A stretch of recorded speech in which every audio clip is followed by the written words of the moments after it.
Bismillahirrahmanirrahim. Alhamdulillahirabbil Wassalatu wassalamu ala asrofil anbiya'i wal mursalin wa ala alihi washabbihi ajmain, amma ba'du. Ya, puji syukur atas nikmat yang diberikan Allah, nikmat iman dan nikmat kesehatan yang dimana saya dapat bertepatan di Kota Tua, yang dimana kita di sini ingin ngebahas museum wayang ya. Oh iya, dan jangan lupa salawat serta salam kita junjungkan kepada baginda Nabi besar kita, baginda Muhammad SAW, sebagaimana baginda Nabi besar kita membawa dari zaman kegelapan hingga terang benderang saat ini. Oke, untuk video selanjutnya mungkin kita di sini ingin ngebahas tentang museum wayang.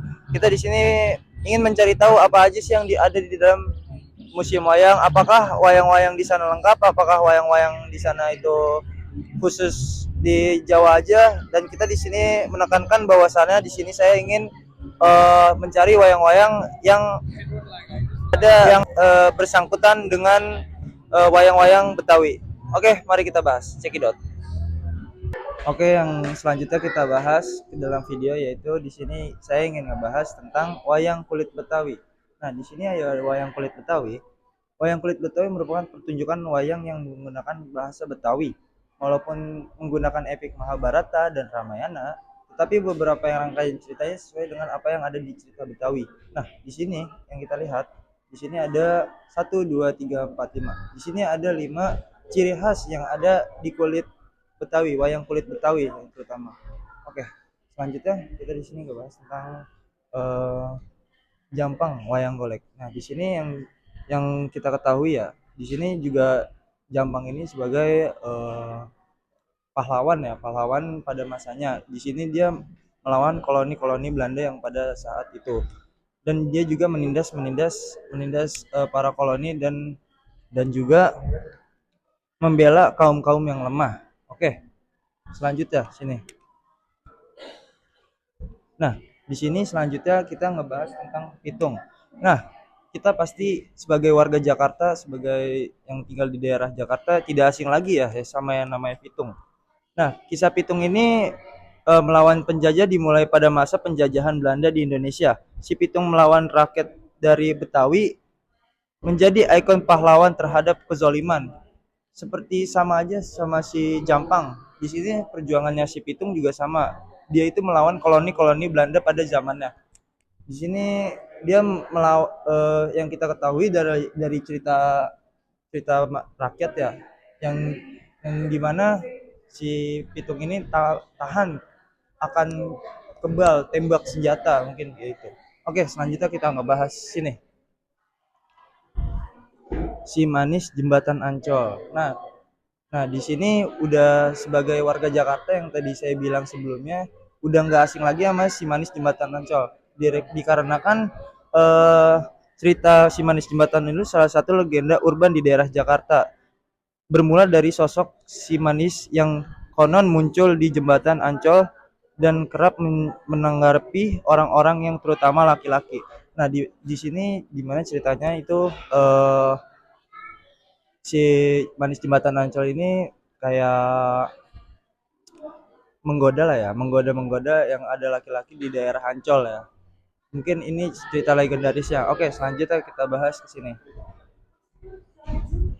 Company atau Belanda wayang golek. Tokoh Company atau Belanda menjadi salah satu tokoh penting dalam wayang golek lenong Betawi karena dilakukan kerap menceritakan rakyat Betawi melawan Company Belanda. Nah, ini yang kita ketahui, di sini ada wayang golek Company Belanda. Mungkin pada zaman itu Company Belanda pakaiannya seperti ini ya, yang kita ketahui ya.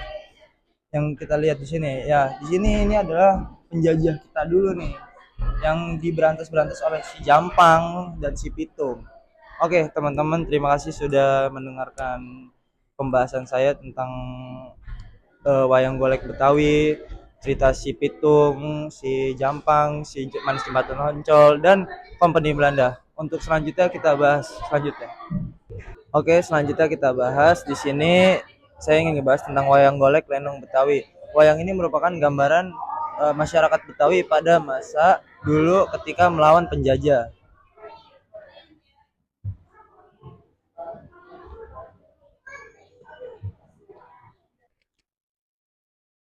Oke, kita sekarang di tempat museum keramik, yang dimana museum keramik bukan hanya yang dulunya sebatas pembuatan keramik, tapi sekarang dialihfungsikan sebagai museum lukisan. Nah, sekarang saya ingin mereview dari lukisannya Raden Saleh yang kita ketahui, di mana Raden Saleh itu seseorang yang legend legend seorang pelukis. Nah, ini di sini ada biografinya Raden Saleh. Raden Saleh adalah seorang bangsawan Jawa yang terlahir pada tahun 1807 di desa Terbaya dekat Semarang. Pamannya Adipati Surohadimeglo menjabat sebagai Bupati Terbaya yang mengasuh Raden Saleh sejak kecil.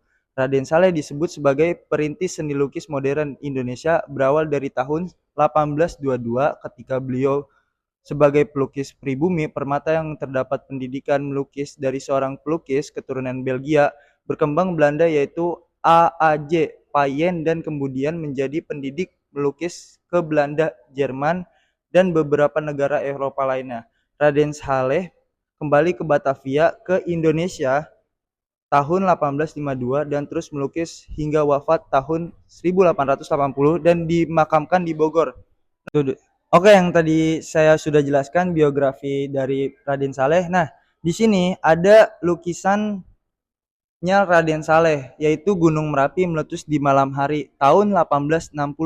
Nah, di lukisan ini bermakna, yaitu alam ini menggambarkan Raden Saleh begitu detail dengan menampilkan dua agenda peristiwa alam Gunung Merapi meletus di malam hari dan bulan purnama. Nah, kalian bisa lihat di sini, mungkin kalian ini langsung dari YouTube ya lihatnya ya, kalau emang kalian aslinya lihat bener-bener detailnya ini sangat-sangat bagus banget. Nah, mungkin selanjutnya ke sampingnya. Nah, di sini ada lukisannya juga Raden Saleh, yaitu gunung meletus di siang hari. Ini malam harinya dan ini siang harinya. Karena pada tahun 1000 pada tahun gunung meletus ini itu berskala dengan banyaknya waktu, nggak cuma 1 hari atau 2 hari doang, karena pada era itu gunung api meletus ini erupsinya besar-besaran. Nah, oke, selanjutnya.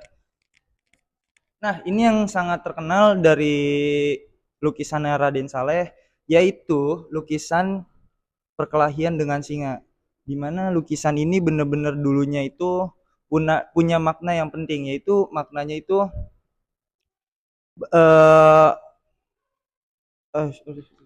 Oke, selanjutnya ini lukisan yang ditulis oleh Raden Saleh yang terakhir yang ada di museum ini, yaitu singa dan ular, dibuat pada tahun 1839 oleh Raden Saleh. Nah, lukisan ini emang saya tidak menemukan gimana detailnya, tapi yang saya bisa ketahui di sini benar-benar yang namanya singanya, ularnya itu bener-bener detail banget, bener-bener bagus banget. Ini seakan-akan kayak lukisan ini bener-bener hidup. Sumpah, ini bagus banget. Kalau kalian langsung datengin langsung ke tempatnya, kalian lihat secara detail, secara dekat seperti ini seperti lukisan bener-bener hidup, teman-teman.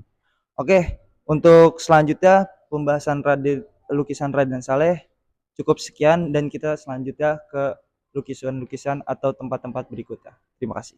Oke, teman-teman, yang sebelumnya saya sudah bilang di museum ini bukan cuma hanya lukisan saja, tapi di sini ada patung. Nah, di sini ada patung terakota. Di sini patung terakota itu ada 3, yaitu yang pertama Gunung Kosmos, dan yang kedua Lapik atau Pengalas, dan yang ketiga Pelinggah atau Penyangga. Nah, di Gunung Kosmos ini, patung ini menggambarkan Gunung Kosmos sebagai tempat suci, bahan tembikar kasar dibentuk sebagai gambaran gunung, suasana hutan, flora, fauna, kuil pertapaan dibuat dengan teknik gabungan ukir, tempel, dan langsung tangan. Nah, dan yang lapik itu bentuk lingkaran kerucut silindrik, digunakan sebuah lapik yang menopang suatu yang diletakkan di atasnya, bagian bawah diberi hiasan